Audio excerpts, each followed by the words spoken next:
नमस्कार दोस्तों, मेरा नाम राघवेंद्र नाथ मिश्र है। इन खबर पे आप सभी का बहुत बहुत स्वागत है।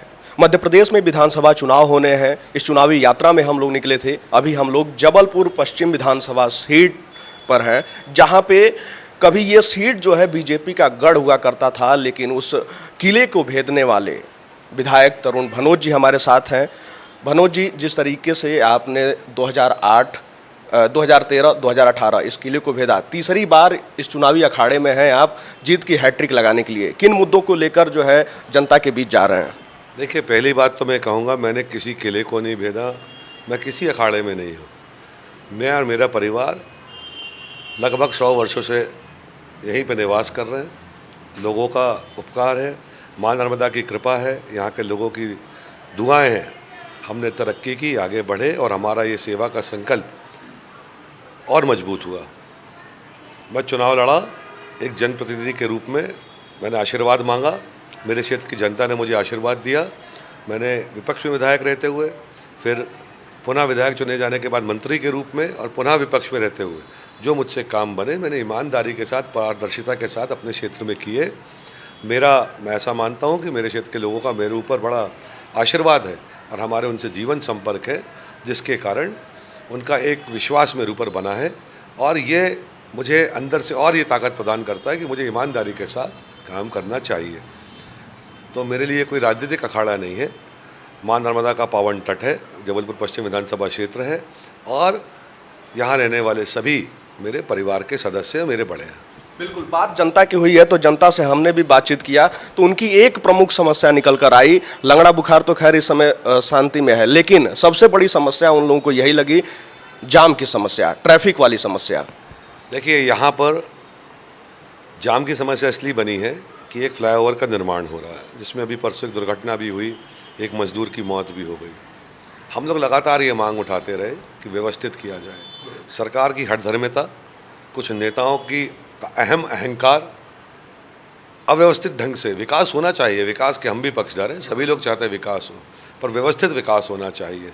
मेरी मर्जी का विकास नहीं होना चाहिए। 10% जो फ्लाईओवर तैयार हुआ, 90% का काम अभी पूरा नहीं हुआ है। उसका उद्घाटन कर दिया गया चुनाव के समय में। लोगों की समस्याएं और बढ़ गई। उसके कारण शास्त्री ब्रिज का जो हमारा फ्लाईओवर है, उस पर भी जाम लगने लगा।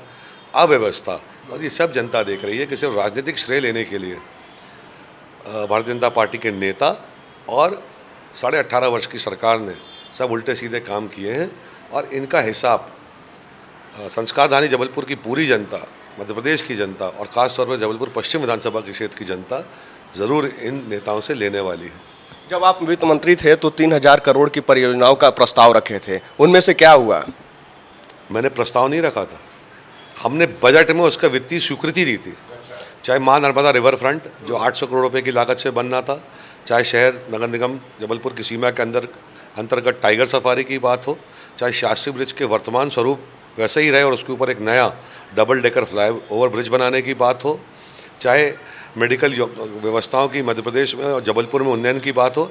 हमने जबलपुर मेडिकल यूनिवर्सिटी के अंतर्गत सुपर स्पेशलिटी डेंटल कॉलेज और अस्पताल की स्वीकृति दी, बजटीय प्रावधान किया। एक 100 बिस्तर का NHM का हम अस्पताल लाए, जो रामपुर के मांडवा क्षेत्र में बन रहा है, जिसको 1 साल पहले बन के तैयार होना चाहिए था।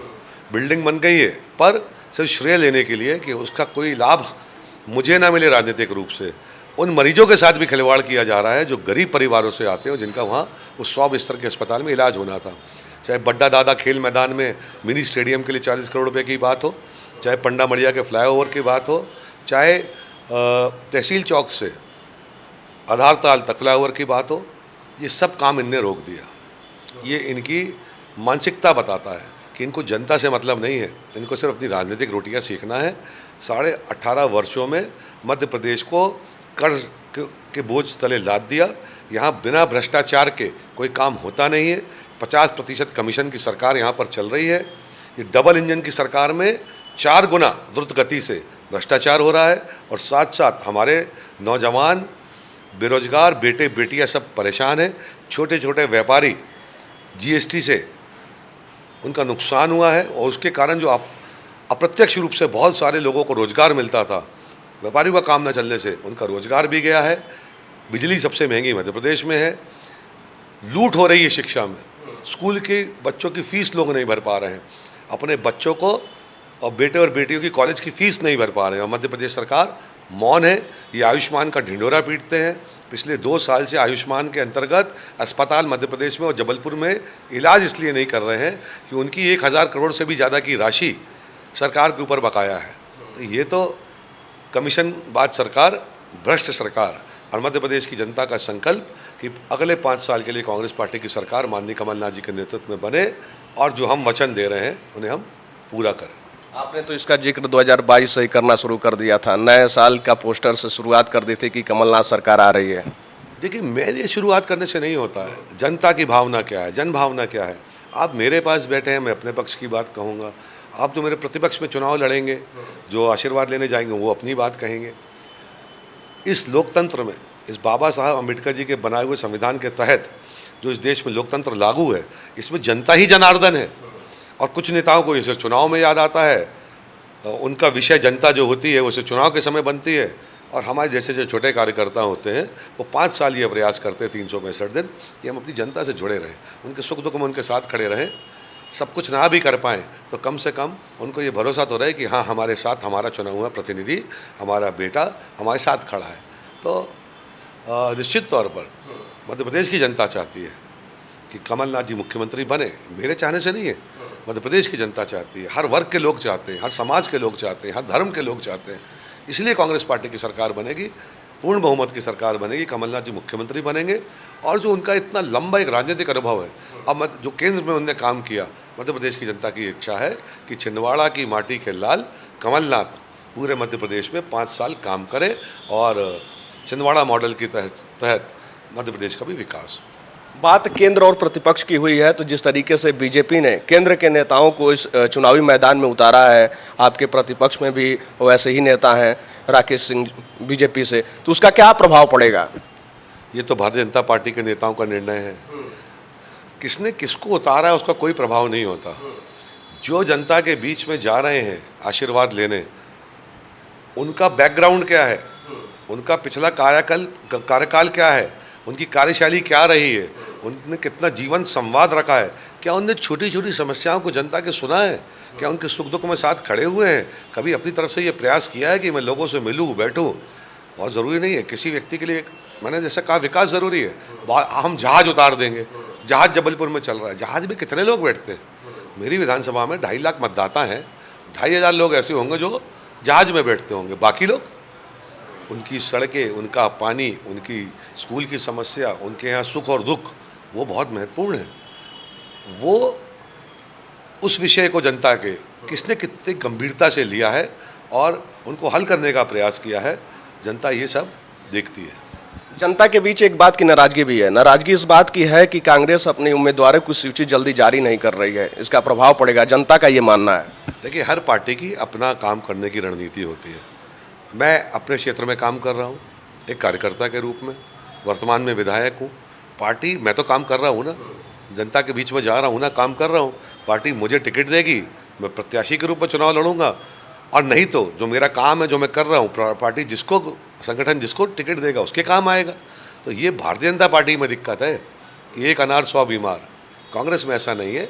हम अच्छे उम्मीदवार जो जनता से जुड़े हुए हैं, जो पब्लिक से जुड़े हुए हैं, जो लोगों के सुख दुख को समझते हैं, उनको उतारेंगे और जन आशीर्वाद लेने के लिए हमारे प्रत्याशी उनके बीच में जाएंगे। 2018 में 8 सीटों में से 4 कांग्रेस के पास गई थी, 4 बीजेपी के पास। इस बार आपका समीकरण क्या कहता है? देखिए, मैं कोई संख्या के आधार पर कुछ कहूँ, मैं सेफोलॉजिस्ट तो हूँ नहीं, चुनाव विश्लेषक तो हूँ नहीं। मुझे विश्वास है अभूतपूर्व समर्थन मेरी विधानसभा में और सभी विधानसभा में कांग्रेस पार्टी को मिलेगा। पूरे महाकौशल में मिलेगा, विंध्य में मिलेगा, निमाड़ में मिलेगा, मालवा में मिलेगा, मध्य भारत में मिलेगा, ग्वालियर चंबल संभाग में मिलेगा, बुंदेलखंड में मिलेगा। ज़बरदस्त बहुमत के साथ मध्य प्रदेश की जनता कांग्रेस पार्टी की सरकार बनाएगी और हम जो हमारे वचन हैं उनको पूरा करने के लिए काम करेंगे। एक आंकड़े तो बता दीजिए, मध्य प्रदेश में कितनी सीटें कांग्रेस की? मैंने फिर कहा, मैं इस पर विश्वास नहीं करता हूँ, पर मुझे पूरा विश्वास है, भरोसा है कि माँ नर्मदा के आशीर्वाद से, ईश्वर की कृपा से और जनता के सहयोग से पूर्ण बहुमत की सरकार, ज़बरदस्त बहुमत की सरकार कांग्रेस पार्टी की मध्य प्रदेश में बनने वाली है। और सभी अंचलों में मध्य प्रदेश के लोग ये चाहते हैं कि भारतीय जनता पार्टी को विदा किया जाए। चलिए, तो ये जबलपुर पश्चिम से विधायक तरुण भनोत जी हमारे साथ थे। जिस तरीके से जबलपुर पश्चिम का इतिहास रहा है, 1998, 2003, 2008 बीजेपी के खाते में ये सीट गई थी, लेकिन उसके बाद से तरुण भनोत जी इस पे चुनाव लड़ते हैं और 2013, 2018 कांग्रेस की झोली में और एक बार फिर 2023 का विधानसभा चुनाव आप सबके सामने है। ये तो वक्त बताएगा कि कौन इस चुनाव में बाजी मारता है, लेकिन मध्य प्रदेश की इस चुनावी यात्रा से तमाम खबरों को देखने के लिए आप सब जुड़े रहें इन खबर के साथ। धन्यवाद।